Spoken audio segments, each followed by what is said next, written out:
It's an honor to welcome Dr. Hilla Hadas, CEO of Enosh, Israel's leading mental health association, providing trauma-informed community care for over 45 years. Thank you for being here. Thank you. Enosh is Israel's leading mental health organization, responding to the needs in Israel for decades. What makes your approach so unique, especially during these times of national trauma? As you said, and thank you for the opportunity, Enosh is the leading organization in the ecosystem of mental health in Israel. We have almost 50 years of expertise, experience, professionalism, and the way we develop and do more for the society in this arena of mental health is to take our expertise and make it as relevant for the needs. Because what was needed 50 years ago is different than what is needed now with the war situation, the long war situation, and even after COVID. So we have to be relevant to see what are the new needs, to adapt our services, and to give the best care we can. And you have more than 90 centers in Israel, and you have over 1,000 care providers working with the public. What are you seeing today? What are the biggest challenges now that we're nearly 2 years into this war situation? As an organization that work in this arena and field for so many years, we know that there are thousands of people that needed help in the past. And since the war, there are many more that are in need. But the needs are different, and there is a variety of needs. And as an organization that work in all communities in a diverse way, we know how to cope with the personal needs, the community needs, the caregiver needs. So what we see is that there is a lot of new needs around trauma.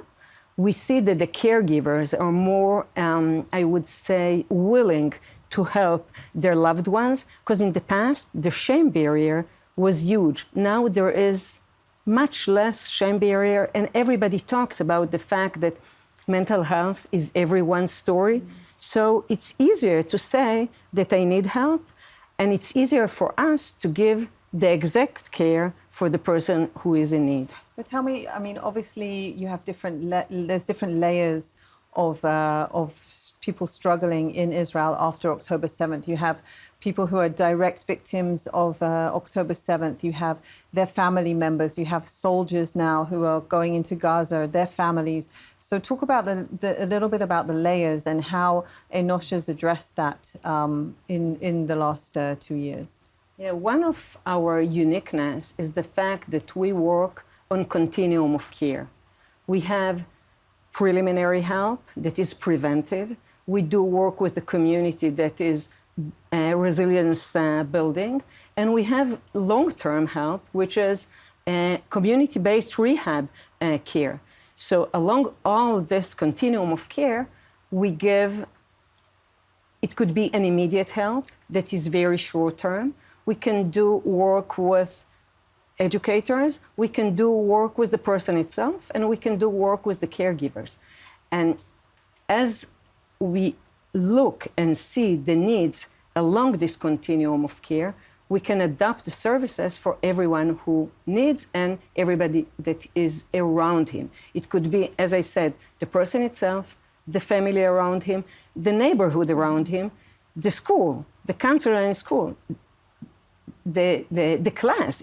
If you are 10 years old and there are some problems, emotional problems, and your peers in your class can help you. So we give different layers in a way that it can attach you, it can attach the surrounding. It could be short-term intervention, it could be long-term intervention, it could be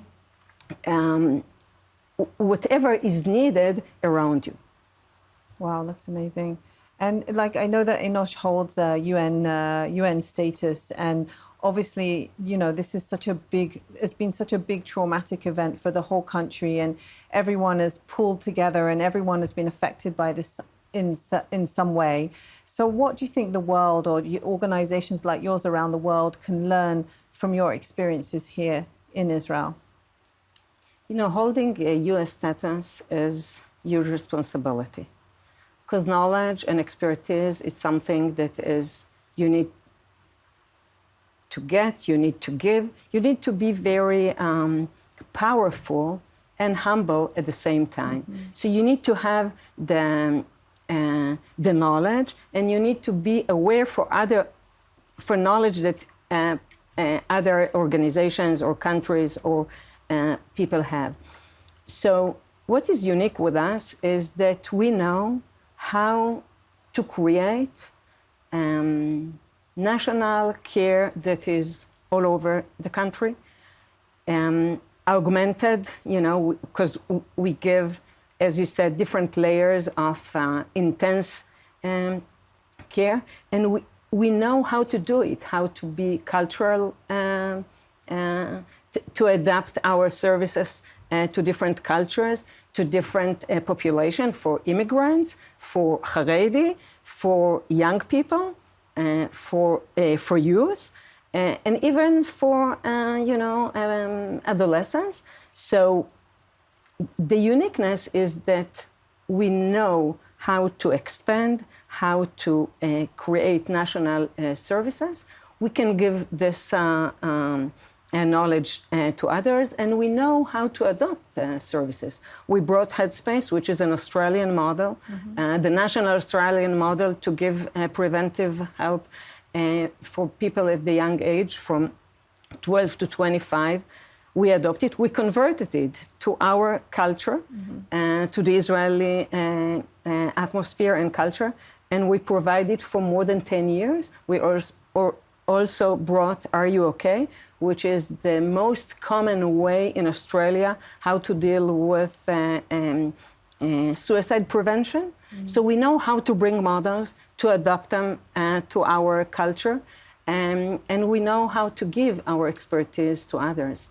Have you had other countries reaching out to you, organizations in other countries asking for guidance to deal with a mass trauma event like October 7th that you've been dealing with? Since October 7th, we got some questions from Australia, mainly about hospitalization alternatives, because we have this service that is well embedded into our services.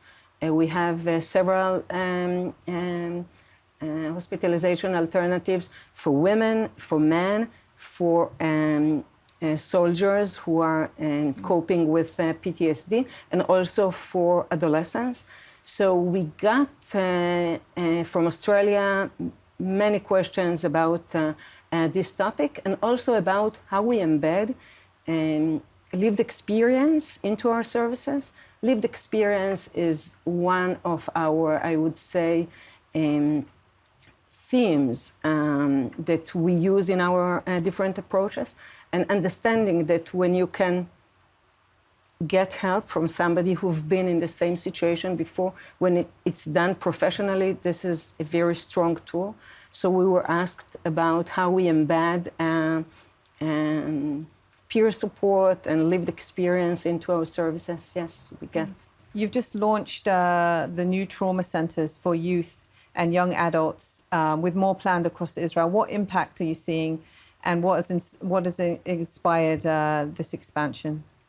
Yeah, this is a very important question because it gives me the opportunity to thank our partners. We are a major player in this arena. As I said before, we work with the government, with the ministries, but we also work with philanthropy, because in order to enlarge what we do and to expand, we need help.